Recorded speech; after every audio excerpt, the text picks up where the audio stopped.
Now I've been sent the Enjoywood taper and straight edge jig. I'm going to put this through its paces today and I'm going to tell you what's good about it and what's bad and overall whether I think this is a value for your money. Now I'm no stranger to this type of equipment. Usually I've been making my own because I think there's some value in that. But recently I've been looking for setups with slightly more options to make them more versatile and thus I'll have less jigs to store and find homes for in and around the workshop. So we'll start where most of these videos do start, and that's with the packaging. As always, coming from Banggood, it's not the best, but it's not the worst, and it's certainly enough to get it from whatever back corner of the world this came to, right to your workshop without any damage. Once everything's taken out, the box is easily disposed of, and it leaves us with all the parts. Now, this was great because there actually isn't that many parts, because there's nothing worse than trying to spend the next 2 hours putting together a basic jig. What I did notice straight off the bat though was a couple of the cutouts didn't quite have the finish that I would like. It's not going to affect the ability to do the sled, but I just wanted it tidying up, so a quick piece of 80 grit sandpaper, clean that up nicely. There is the argument though, for a paid product, you shouldn't be having to do this. But let's put it in perspective, it were a 60-second job. Whilst this wasn't the most difficult of things to put together, I did appreciate actually having some instructions. I've had a couple of stuff lately where there hasn't been any instructions and it's made things damn hard work with that one part that you can't quite figure out. This, like I say, was quite self-intuitive, wasn't too much of a problem. I like the fact that it came with its own Allen key, which meant that everything was tightened up and ready to go fairly quickly. These hold down clamps slid into place rather easily and came with a nice star knob that fit on nice and snug. But hold on to that because I'm going to give you some information on some of these star knobs that might make you consider what you think about this sled. The runner itself I really liked. It wasn't a cheap one like I've had on some other sleds lately. It came with all the usual things that adjust to make sure that you had a nice snug tight finish. I also like the fact that the screw holes were tapped out, so you're not relying on any bolts or anything like that underneath and doing all the faffing around that comes with that. You can just screw it straight into place on top of the jig. Because the runner is so large to support the jig, it requires quite a large runoff area after you saw. What I found was you can just use the jig itself clamped onto your bench as a square edge, stick in a straight cut router bit and off you go. Just follow the line of the T-track straight from your saw, going as far back as you need it to do. Nice and easy process, only took a moment or two to sort out. Now I know we've not got any wood on yet, but this is how it's going to run through the saw into the outfeed table. And this is one of the bits that I want to highlight for how good it was. Yes, it ran nice and smooth, but these two handles on the right hand side are absolutely fantastic. They offer so much control, not only through the cut, but also for holding it down. I was really impressed with this sort of thinking that had gone into the design. It'd have been dead easy to leave it with no handles and just be a piece of wood that you push through. So lining up for our first cut, and it's nice and simple. You set the guide rail down the middle for whatever depth that you need, bolt that into place, and then come back with your clips to bolt on. And this was where I ran into problem number one. Holding down the support rail, the bolts were just too short, and what I've ended up doing is taking some normal bolts and some thick plastic washers so I could lift the star knob out the way, because I was finding it was trying to just nip into the area where you're going to put the board and it was going to affect the cut. Not a big change, but one that, again, you're going to argue you shouldn't have to provide your own bolts. Like I say, for me, it wasn't a big deal, and this small improvement has made this piece of kit so much better, and it really does allow some really chunky balls to be put through. What I will say for these star knobs though is it makes adjustments so much easier than having to find an Allen key and bolt it in the more traditional way. And as I've been making some cuts, I found these really do serve a good advantage, because that quickness doesn't half matter. Maybe if you're just doing one cut, it's not so bad, but there were a project I was doing where I needed to make 20 different cuts, and these knobs saved me some time. Moving on to the first cut, we've got a board clamped in, and let's have a look at this as we go through the table saw. What I've loved is how steady it keeps the board, how smooth things run, and just when it came out, how smooth a cut I was able to get. I was absolutely made up with this first test cut.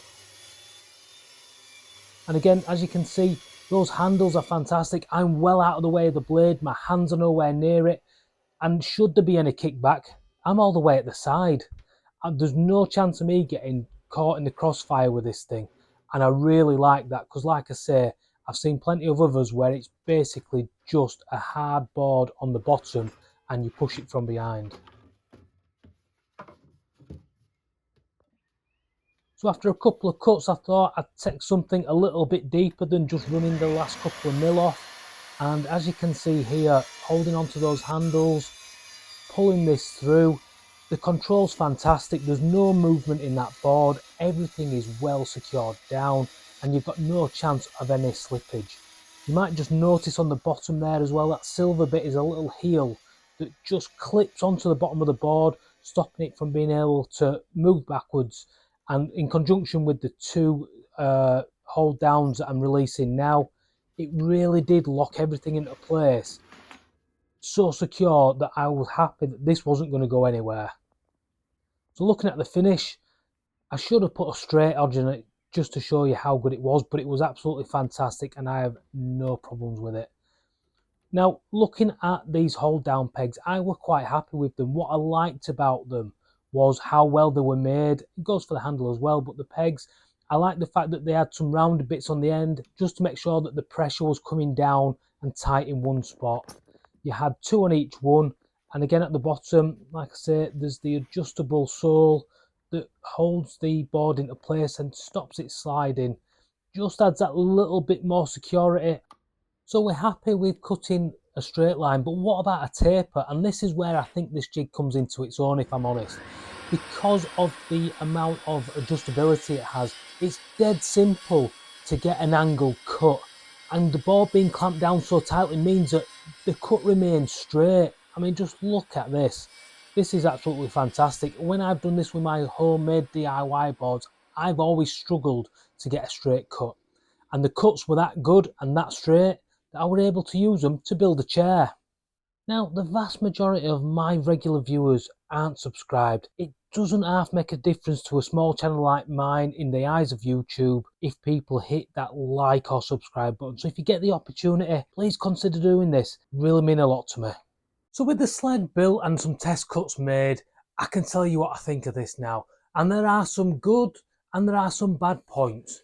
So let's start off with the bad points. First of all, we've got the star knobs. These were just the wrong size for how set back this was from the piece of wood.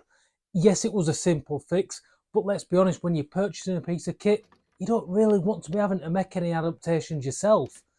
That's why you bought something in the first place. My other real issue with this is that every now and again, depending on the orientation of the support bar, it just jammed up a little bit and you had to mess around and play about with it. Again, nothing major, nothing that affects its overall ability when making a cut, but it just slows down that transition from cut to cut. All right if you're only making 2 or 3, but what if you were trying to batch out 30, 40 or even 50 parts at once? How much time would you lose then? But moving on now, let's look at what's good about this. And overall, I'll be honest with you, I think this is a great piece of kit. So my favourite features of this are quite simple. The first one is this little heel on the bottom that stops your wood sliding around. I know it's got the 2 clamps, but the difference I saw between using the 2 clamps and using the 2 clamps and the heel was huge. It really locked the wood into place and made sure that it didn't move. It's only a tiny little thing, but it doesn't half make a difference. The second thing that I really liked about this was the handles. These really gave you some control. Not only could you use it for sliding through the cut, but it was a great way to make sure that you was pinning the board down to the saw itself, making sure that you were eliminating any sort of kickback or any kind of movement. It's little things like this that I think make the difference between a DIY sled like I've had in the past and a slightly more premium, if I can call it that, because you're paying for it, a bit more of a bit a bit more of a premium sled, like this is, compared to what was a very rustic DIY sled that I made. The final thing that I really like on this, and I'm saying this now having reviewed recently 2 or 3 different types of sleds and jigs, is the runner that came with it. It was nice and big, nice and long. It had all the adjustments on it to make sure that it fit the width of your T-track within your saw. It's also got the pre-drilled holes, so you are going straight into the metal and you're not having to faff around with any bolts. You'd be amazed at how much time I've lost recently reviewing some of these products where I have messed about with bolts endlessly and it just left a really bad taste. I'm glad to say with this sled that that's not the case. So there you go, that's the 3 positives against the 2 negatives. Overall, what do I think? I think this is a fantastic piece of kit. It's really brought some value to my workshop. I've already used it on a build. You'll have seen some of the cuts that I made, but recently I've made a chair for a chair challenge. Make a friend of mine, Carl Pope, was holding a challenge. I'll leave some links in the description to both that video and also Carl's challenge, and you'll see how handy this jig came in for that build.